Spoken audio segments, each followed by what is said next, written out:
Mga kwentong sumasa inyo, mga damdaming sumasa puso. Kasama si Tony Aquino. Sumasa puso. Tony, itago niyo na lang ako sa pangalang Mariel. 45 anyos at 2 dekada ng kasal sa asawa ko na si Francis.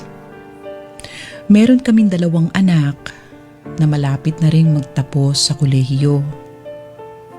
Napasulat ako sa inyo para ibahagi ang isang masasabi kong kakaibang kabanata ng buhay ko. Sa 2 dekada kasi namin bilang mag-asawa ni Francis, mabibilang sa kamay ang mga pagkakataong nag-aaway kami. Hindi ko alam kung sadyang tugma lang ang mga ugali namin o di naman kaya ay magaling lang kami sa pag-aayos ng mga problema bago pa ito lumaki. Karamihan sa inyo alam kong pinapangarap ang ganong pagsasama. Yung wala halos problema. Pero sa paglipas ng panahon, unti-unti kong napapansin na tila wala ng buhay ang relasyon namin ni Francis. Lumilipas ang araw na para na lang kaming mga bato na walang buhay at pakiramdam. Maayos ang pakikitungo namin sa isa't isa, pero wala na ang init ng pagmamahalan. Wala ng lambingan. Para kaming simpleng magkaibigan na lang. Nakakainis dahil parang ako lang ang nakakapansin sa sitwasyon namin ni Francis. Sinubukan kong kausapin ang asawa ko ng ilang beses, pero palagi niyang tinatawanan ang mga hinaing ko.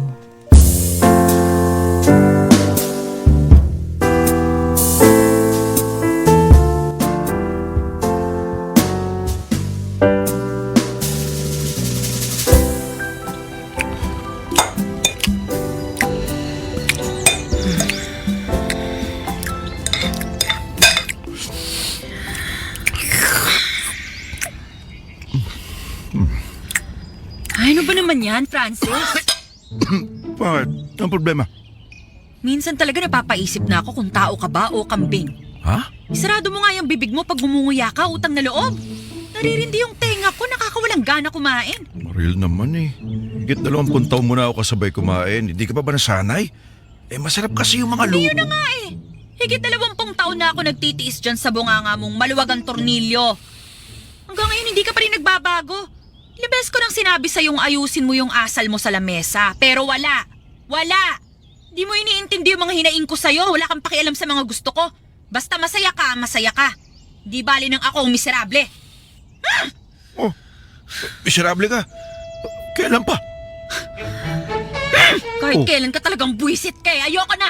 Punong-puno na ako sa'yo. Bahala ka na sa buhay mo. Teka, saan ka pupunta? Hindi ka pa tapos Aalis kumain. na ako. As in, aalis na ako. Anong ibig mo sabihin? Gusto ko nang malayo sa'yo. Maghiwalay muna tayo. Hiwalay? Oo! Teka, magbabakasyon ka. Permanenteng bakasyon. Ewan, bahala ka na sa buhay mo. Paano, hanapin mo sarili mo, ganon? Hindi.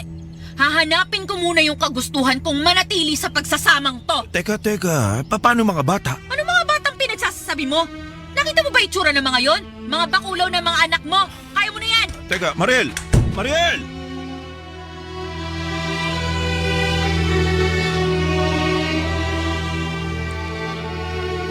Tony, syempre hindi lang ang pagmuya ni Francis ang dahilan ng galit ko. Napansin ko kasing tinatamad na ang asawa ko sa mga bagay na dapat ay regular naming ginagawa. Kahit pa sabihin nating ilang dekada na kaming magkasama, hindi dapat nawawala ang init ng pagmamahalan. Hindi na niya ako niyayayang lumabas. Ayaw niyang magbakasyon sa malayong lugar. Matagal na rin siyang tumigil sa pagbili ng mga regalo o sorpresa sa akin. At higit sa lahat, ramdam ko na wala na siyang pagnanasa sa akin. Tuwing gabi, mas nauuna pa siyang makatulog. At kapag sinusubukan ko maglambing, lagi niyang sinasabi na sa susunod na gabi na lang. Alam ko namang walang ibang babae si Francis. Inimbestigahan ko na at wala akong nakita ni katiting na senyales. At sa tuwing nagagalit ako, para akong nakikipag-usap sa robot. Oo lang siya ng oo para matapos na. Pero walang aksyon. Hindi niya ako siniseryoso. Mabuti sana kung ilang linggo lang siyang ganyan. Pero ilang taon na ang tinatagal, Tony. Ilang taon na. Daig pa kami ng ibang mga mag-asawa na 70 na o mahigit pa pero sobra pa rin ang pagmamahal sa isa't isa. Ayoko ng sitwasyon namin. Ayokong tumanda ng tuluyan sa isang pagsasamang wala ng kalasa-lasa.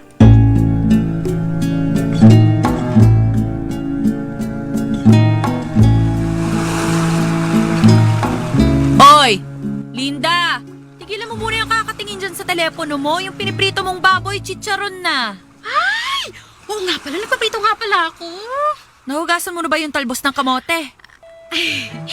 Hindi pa. At teka, Ako na nga! Eh bagal-bagal mo pa rin talaga kahit kailan. ikaw naman, bruha ka pa rin kahit kailan. 7 taon ang tanda ko sa'yo, ha? Huwag mo na paalala, halata naman eh. O ma, bakit? Anong problema? May sayang nga ata talagang mga babae ng angkan natin. Ma, anong sinasabi mo dyan? Mga tiyahin mo, kundi matandang dalaga hiwalay sa asawa. Ma, Tingnan mo kayo ni Linda. Kapatid mo may anak pero walang asawa. tinakasan nung nakabuntis eh. Ikaw naman hiwalay sa asawa. Ma, hindi ako hiwalay sa asawa. Anong ginagawa mo dito? Nagpapahinga lang. Pahinga. Oo nga kasi, ma. Inaaway-away mo asawa mo? Hindi ah. Nagloko ka? Man naman, ano man tingin mo sa Baka akin? napuno na sa'yo asawa mo. Bakit ba ako yung masama palagi, ha? Ako ang anak mo, ma, hindi si Francis. Pinapaalala ko lang. Ay, yun na nga Kilala kita. Kaya alam kong hindi gagawa si Francis ng ikakasira nyo. Mabait na bata yun, no? Ayun nga ang problema eh. Sobrang bait. Parang walang asawa, daig pa seminarista. Hay, nako ma. Naiintindihan ko yung sentimiento ni ate. Mahirap nga naman pag parang tuod yung asawa mo. Parang manika. Parang estatwa. Parang ganun. O ikaw, Linda, magtigil ka nga. Anong alam mo sa pagsasama ng mag-asawa? Wala. Pero sa lalaki, marami akong nalalaman. Mas tong batang to, malandi ka talaga kahit kailan. Kaya ka iniwan ng boyfriend mo Alam sigurong di siya ang ama. Ma, tama sali na. ka dito. Sali Bibi ko sa na. kita. Linda. Pasensya na po. Nakakaistorbo po ba ako? Uhoy! Kuya Noel, kumusta? Kumusta yung kapatid mo manloloko? Linda. Biro lang. Ayos naman siya. Pinapakamusta ka rin? Talaga? Papunta kasi ako sa munisipyo. Tapos nakita ko po kayo dito, nagkakasiyahan. Nandito ka pala, Mariel. Oo, bakasyon lang. Nasaan yung... Siya lang yung nagbakasyon, walang kasama. Siya lang? Oo eh. May mga pasok yung mga anak ko. Tapos yung... may trabaho din yung asawa ko. Ako kasi may tauhan naman ako dun sa negosyo ko eh. Ganun ba? Noel, dito ka na magtanghalian. Meron kaming lechong kawali, kinilaw, at saka ensalada. Tatanggi ka pa ba? May Ate Mariel po. Linda. Maupo ka na, Noel. Balitaan mo ko dun sa tinatayong bagong gusali dun sa may highway. Sino may-ari nun? Ang totoo po niyan, yun nga po ang pupuntahan ko sa munisipyo Ate, Pinatawag kasi ako ni Mayor. Paabot nga ng kamatis. Kailangan ata nila ng tulong doon sa bagong di ba ginagawang building. naging kayo ni Noel? Hindi Hindi ba? Naging boyfriend mo kapatid niya. Tingin mo makikisabay ako. Nagkakilala naman kayo nung nag-break kami ng kapatid niya Hindi nga sabi. Pero muntik na. naglandian. Oy, huwag kang magkaila. Nahuli ko kayo sa kwarto dati. Wala kang pantaas. Uy, tapos Belinda, manahimik ka. Ngungudgud kita sa buhangin, makikita mo. parang pelikula, ano? May problema ka sa asawa, umuwi ng probinsya, nakita yung dating nakalandi. Hindi nga naging kami. Hoy, dali-dalian niyo dyan. Nagugutom na ako. Opo, Nay. Umayos ka. Ayoko ng dagdag sakit ng ulo.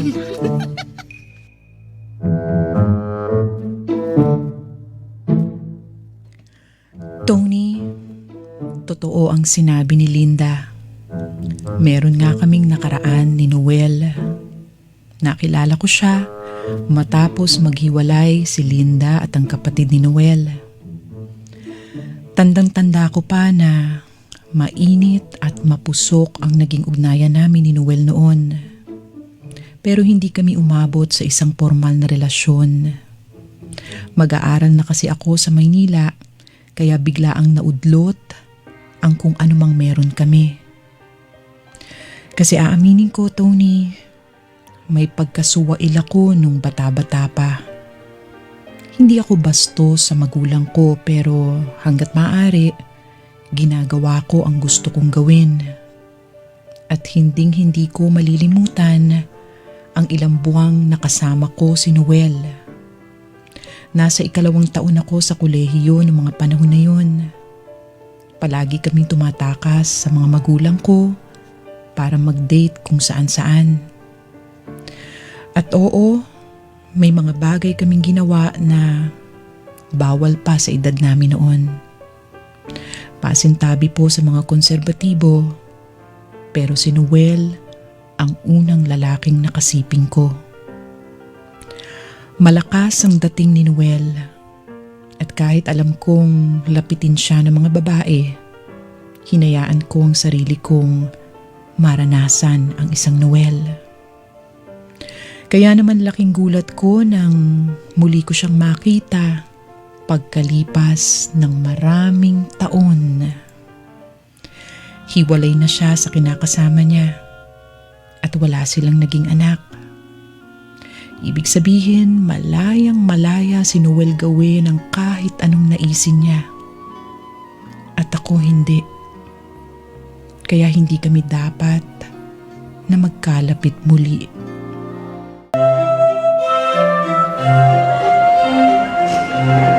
Ay, Linda, tignan mo nga yung bangus doon, no? Sariwang-sariwa. Ay, gusto mo bili tayo? Masarap ihawin niya. Oh, sige. Dami mo nang nabili, ate. Wala bang palengke sa Maynila?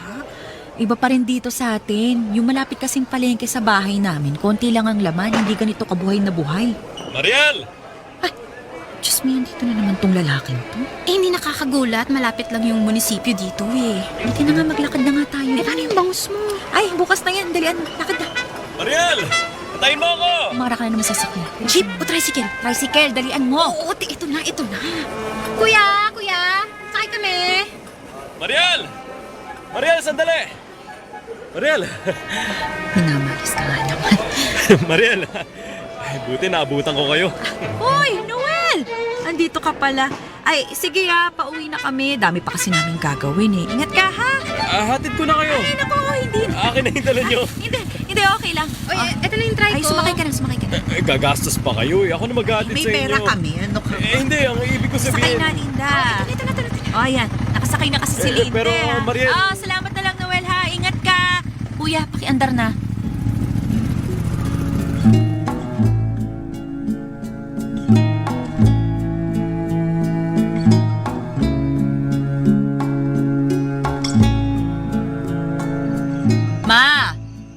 Ma, alis na ako, Ma.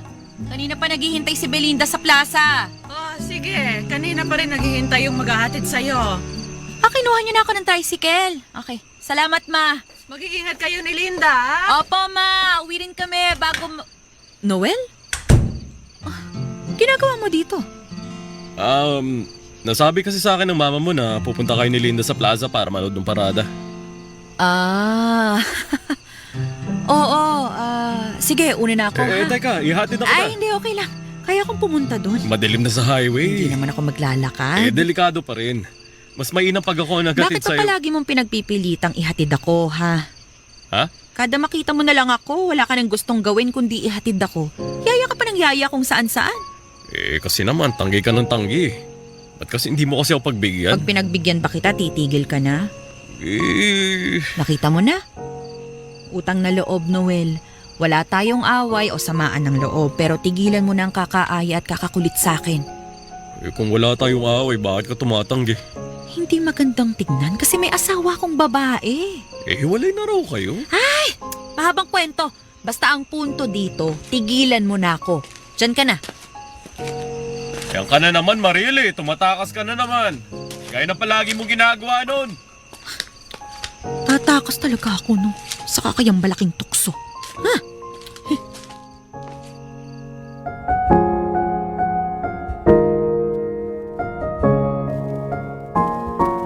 Tony, aminado akong umiiwas kay Noel dahil isa siyang malaking tukso. Lalo na para sa isang katulad ko na may pinagdadaanan sa buhay may asawa. Mabilis akong mahuhulog sa kahit anong patibong. Hindi ko maikakailang malakas pa rin ang dating niya kahit tumanda na siya gaya ko. Alaga pa rin niya ang kanyang pangangatawan at sa tuwing umingiti siya, nakikita ko pa rin ang Noel na nakilala ko noon. Kaya naman may kaba akong nararamdaman sa tuwing sumusulpot si Noel. Hindi ko kasi alam kung gaano katibay ang depensa ko bilang isang babaeng matagal nang hindi nakararanas ng romansa. Kung ano-anong mga delikadong ideya ang pumapasok sa isip ko. Kaya hanggat maaari, iniiwasan ko si Noel. Ginagawa ko ang makakaya ko para hindi ako tuluyang mahulog sa kanya. Naman, bakit ako pa maghahatid niyan kina Tiyang Nenay? Ang dami-dami ng manggang yan, kaya ko ba yan? Alam mo namang umalis si Linda kasama yung pamangkin ko eh. Sino ba may sabi sa'yong mag-isa ka? Nananadya ka ba, Ma? Ano ka mo? Anong nananadya? Wala, Ma. Sabi ko magta-tricycle na lang ako. Ay sige, subukan mo. Tingnan natin kung maabutan mo pang buhay yung mga tiyahin mo. Ma naman. Wala naman kasing dumadaang tricycle doon. Wala? Bakit wala? Sige, tingnan natin kung mapaakyat mo yung tricycle sa mabundok na daan. Oh, ayan na si Noel. Ipakarga mo na tong mga mangga sa sasakyan. Tapos lumayas na kayo. Anong oras na? Mahirap abutin ng gabi sa daan.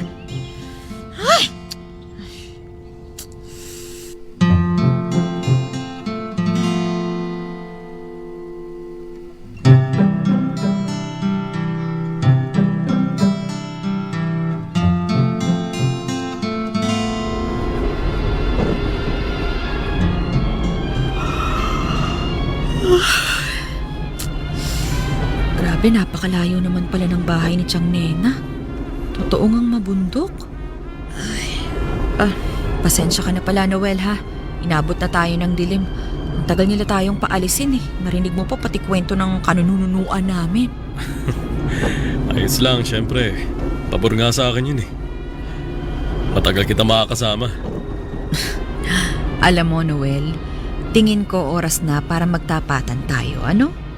Kasi sa 2 linggong mahigit kong pagbabakasyon dito sa amin, hindi mo na ako tinantanan. Parang hindi mo yata naiintindihan yung sitwasyon.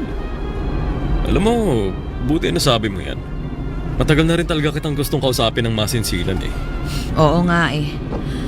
Ayos lang ba kung ako na ang mauuna magsalita? Sige lang, sige lang. Noel, lilinawin ko na ha. Ayokong nakikita ka at mas lalong ayokong nakakasama ka. Kasi nagbakasyon ako para magkaroon ng linaw yung lagay ng utak ko. Umalis ako sa amin para pag-isipan ang buhay ko. Hindi ako nagpunta dito para lalong kumbinsihin ang sarili ko na wala na talagang pag-asa ang pagsasama namin ng asawa ko. Ayoko ng tukso, ayoko ng pampagulo, kuha mo? Kaya pasensya ka na kung nasusungitan kita o kung ano man. Isipin mo na lang wala sa'yo ang problema. Nasa akin. Naiintindihan mo? Ngayong malinaw na, siguro naman matututo ka ng dumistansya. Ba't natatawa ka? May nakakatawa ba? Akala mo ba hindi ako seryoso? Alam kong seryoso ka. Kaya nga ako natatawa eh. Mali. Kaya ako natutuwa. Ano ka mo? Isa pala akong tukso. Pampagulo. Ibig sabihin may kakayahan akong guluhin ang isip mo. Diyos mo naman tong lalaking to. Sa edad nating to, akala ko matured ka ng mag-isip. Hindi pa rin pala. Puro ka pa rin kalokohan. Oh, anong ginagawa mo? Ay! Bakit tayo huminto? Mariel, nakalimutan mo na ata kung sino ako. Ha? Si Noel to. Noel. Yung una mo sa lahat ng bagay. Noel, tigilan mo ko, ha? Ayoko na ng mga ganitong usapan. Halika na. Ihatid mo na ako. Noel, ano ba? Pwede kitang kasuhan ng sexual harassment. Akala mo ba? Gagawin mo ba? Ha? Pipigilan mo ako?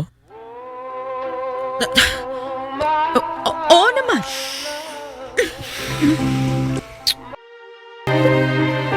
Tony, nangyari na nga ang kinatatakutan ko. Hindi ko na napigilan ang sarili ko. Bumigay na ako sa tukso. Nagpadala sa mainit na halik ni Noel.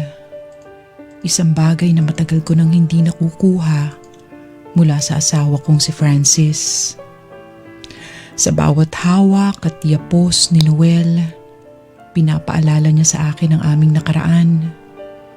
At kung hagkan niya ako, parang ako ang pinakamaganda at kahali-hali ng babae sa buong mundo. Mababaw man sa iba, Tony, pero yun ang matagal ko nang hinahanap. Ang muling makaramdam ng kalinga ng isang lalaki. Hindi ko alam kung ano tumatakbo sa isip ko ng mga panahon na yon.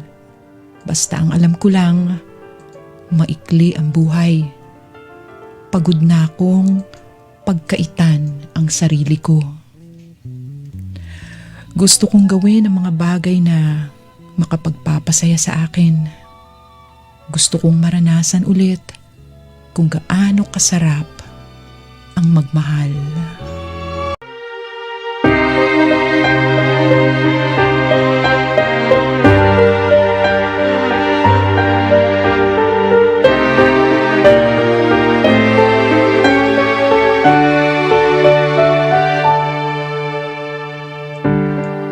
Tony, alam kong pagtataksil ang ginawa ko kay Francis. Pero hibang na hibang ako kay Noel. Katwiran ko, matanda na ako. Baka hindi na ako magkaroon ng pagkakataon na mahanap ulit ang kulang sa buhay ko. Minsan nga sinisisi ko pa ang asawa ko. Kung hindi niya siguro pinabayaang tumabang ang pagsasama namin, hindi ako makakagawa ng kasalanan. Katunayan, hindi ako hinahanap ni Francis mula nung umalis ako sa amin. Minsan lang siya nagpadala ng mensahe. Hindi rin naman niya ako sinundan o kahit kulitin man lang. Sabi niya ibibigay daw niya sa akin ang oras na hinihingi ko. Maaring totoo ang sinabi niya. Pero posible rin na tinatamad lang siyang harapin ang problema namin. Buti pa nga yung mga anak ko eh. Halos araw-araw kung tinatawagan ako. Pero ang tatay nila, wala. At sa totoo lang, Tony, sa sobrang dalas naming magkasama ni Noel, minsan naiisip ko kung nakatadhana talagang magkita kami ulit. Na baka si Noel talaga ang para sa akin. Baka kinailangan kong umalis sa tabi ni Francis para matauhan ako. Na hindi dapat ako pumapayag sa pagmamahal na sapat lang. Sa tuwing kasama ko kasi si Noel, pakiramdam ko, dun talaga ako nababagay. Yun nga lang, hindi ko sigurado kung pareho kami ng nararamdaman.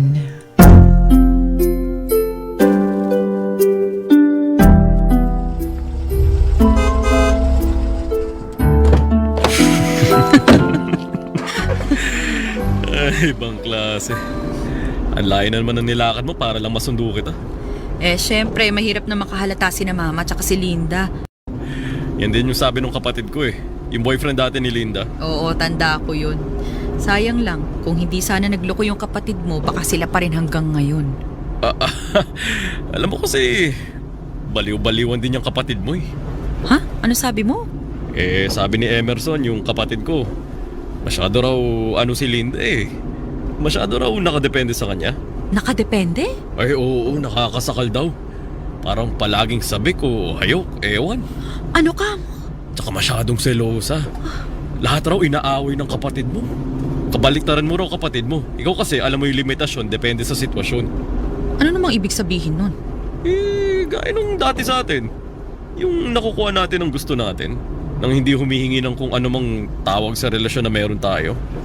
Kaya nga gustong gusto kita eh. Noon hanggang ngayon. Swak na swak tayong dalawa. Pasensya na, Noel, ha? Medyo naguguluhan ako sa sinasabi mo. Gustong gusto mo ko dahil swak tayo? Swak tayo saan? Alam mo na, yung parang... Parang? Yung masaya lang. Yung masaya lang? Yung hindi natin kailangang isipin paano o ano tayo bukas. Yung sinusulit lang natin bawat araw. Di natin kailangan gawing opisyal ang lahat para lang masabing normal lang kung anumang meron tayo. Ganun pala yun. Mukhang alam ko na yung sinasabi mo. Tama ako, di ba? Sa madaling salita, ayaw mong matali, ayaw mong may responsibilidad. Gusto mo yung madaling bitawan o takasan kapag nagkanda leche-leche na. Tama? Hindi ganun, pero parang Huwag mong ganun. sabihin parang ganun. Dahil ganun talaga yon. Tapos sinasabi mong swak tayo kasi akala mo ganun din ang gusto ko? Ibig sabihin, iniisip mo na pwede mong gawin ang kahit ano sa akin? Pero walang sisihan anumang mangyari? Kasi gamitan lang naman ang meron tayo. Tama ba? Mariel. Kaya ba hinabol-habol mo ko ngayon kasi alam mo na pwede tayong maglandian hanggang sa magsawa ka o kaya hanggang sa kailanganin ko nang bumalik sa asawa ko? Kapag ganyan ang pagkakasabi mo parang hindi maganda ang dating. Pero tama, di ba? Ganun yun, di ba, Noel?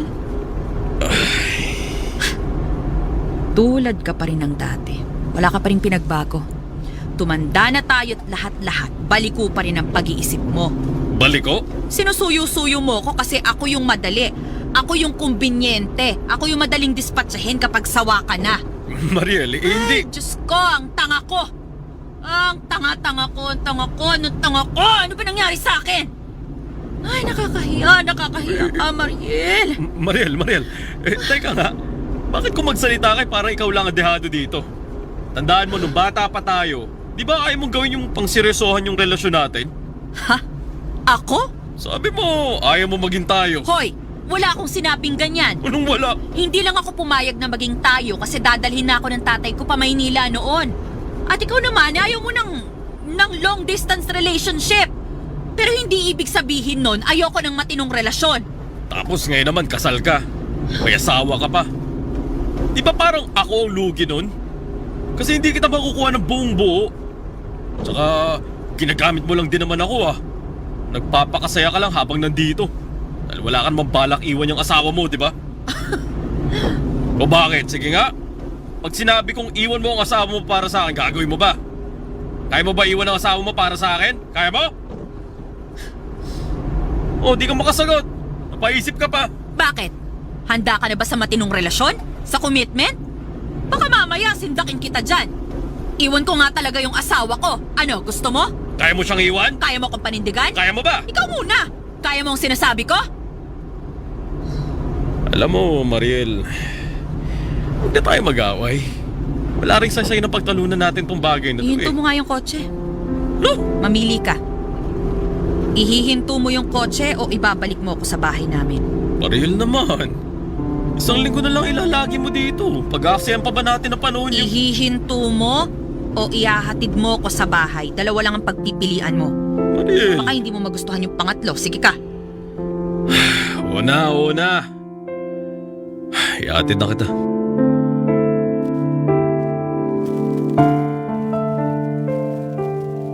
Tony, tingnan mo nga naman ang pagkakataon.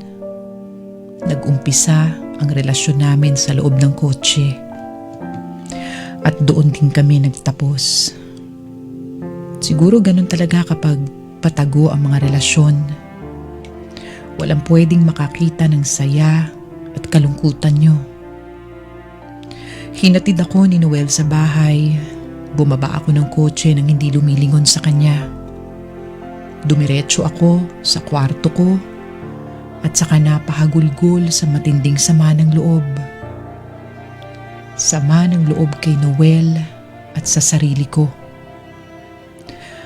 Ang laki kong tanga para seryosohin ang relasyon namin ni Noel. Ang dami ko nang naisip para sa aming dalawa. Kung saan kami titira kasama ang mga anak ko, kung anong bagong hanap buhay ang pwede kong gawin. Mga samot-saring imahinasyon na binuo ko lang sa aking isip at malayo sa katotohanan.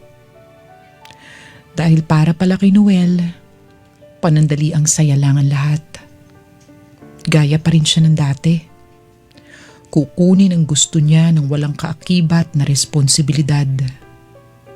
At gaya pa rin ako ng dati. Nagpapauto sa matatamis niyang salita at mainit na mga halik. Akala ko nagbago na kami. Yun pala pareho pa rin kaming mahina. Nagtatapang-tapangan, hindi naman kayang panindigan.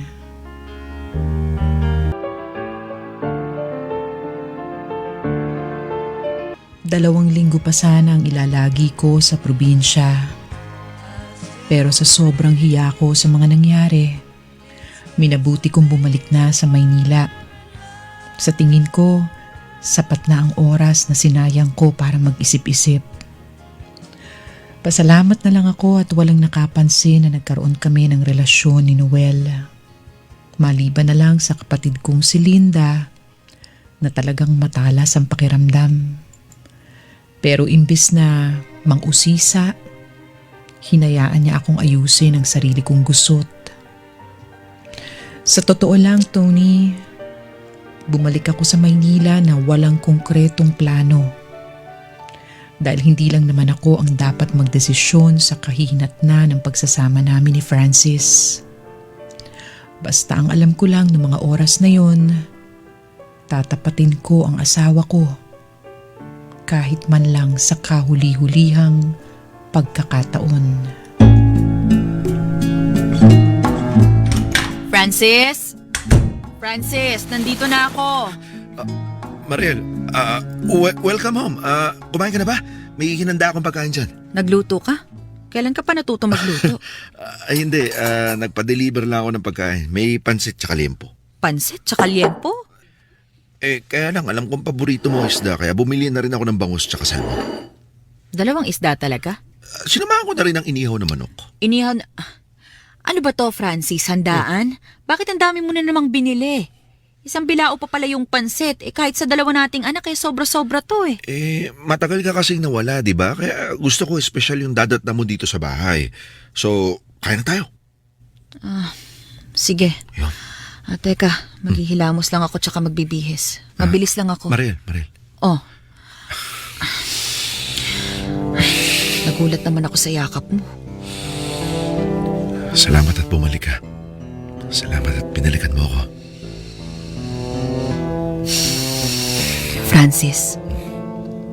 Francis, kailangan nating mag-usap. Oo, bumalik ako pero hindi ko alam kung hanggang kailan ako o ikaw nandito. Makinig kang maigi sa sasabihin. Francis, tumingin ka sa akin. Pakinggan mo lang ako, ha? Nung nakinamama ko, may mga bagay akong ginawa na hindi maganda.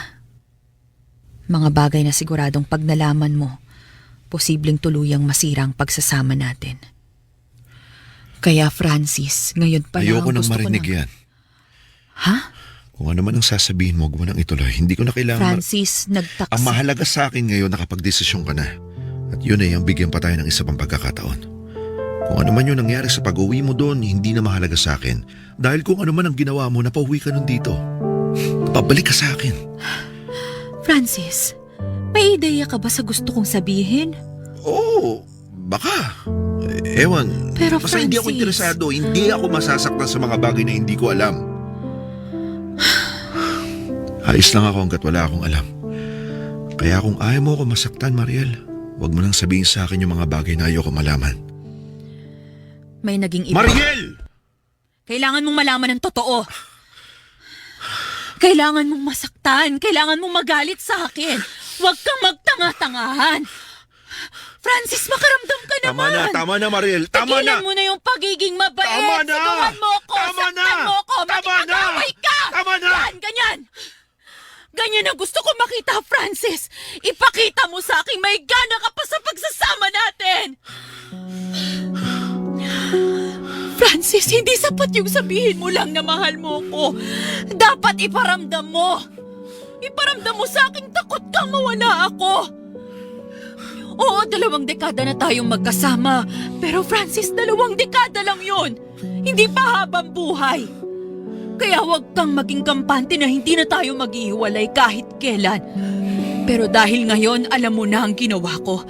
Nasa iyo na ang desisyon. Ikaw na ang magsabi sa akin.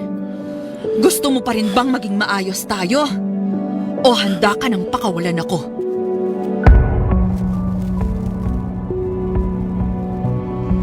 Tony, magkasama pa rin kami ni Francis sa bahay hanggang ngayon. Pero napakahirap ng lahat. Sinusubukan ni Francis na maging katulad pa rin ng dati. Pero ramdam kong iniinda niya ang sakit ng pagtataksil ko. Ako naman naghihintay lang. Kung gusto pa rin ako ni Francis, handa akong gawin ang lahat para makabawi sa kanya. Pero kung ayaw na niya sa akin, maluwag kong tatanggapin ang desisyon niya. Tony, marami dyan na magsasabing dapat ako na ang kusang gumawa ng paraan dahil ako naman ang nagkasala. Pero aaminin ko, ma-pride ako at makasarili. Walang silbi ang paghihirap ko kung hindi rin naayusin ni Francis ang sarili niya. Dapat kaming dalawa ang kumilos. Gusto kong magsama kami dahil gusto namin at hindi lang para sa mga anak namin. Dahil aanhin ng mga bata ang 2 magulang, kung pareho namang miserable ang mga ito. Salamat sa pakikinig sa aking kwento. Sumasa puso, Mariel. Mga kwentong sumasa inyo. Mga damdaming sumasa puso. Kasama si Tony Aquino. Sumasa puso.